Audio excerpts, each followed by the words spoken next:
I freni sul circuito di Monza richiedono un utilizzo continuo ed intenso, 5 staccati, di cui 3 con tagli di velocità superiori ai 280 km/h, pongono principalmente due problemi ai tecnici. Il primo è il carico termico, temperature che salgono fino a 950-1000 gradi, quindi devono essere dissipate con prese di ventilazione particolarmente ampie. Il secondo problema è certamente il carico frenante, quindi tanta potenza frenante per poter decelerare il peso della monoposto più il pilota e il carburante.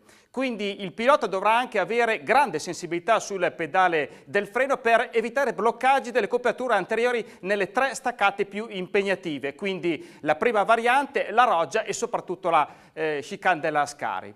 A questo punto si utilizzeranno dei pompanti con diametro differenziato proprio per evitare che ci sia una pressione della pastiglia sul disco immediata e pesante, che quindi può provocare appunto il bloccaggio delle ruote.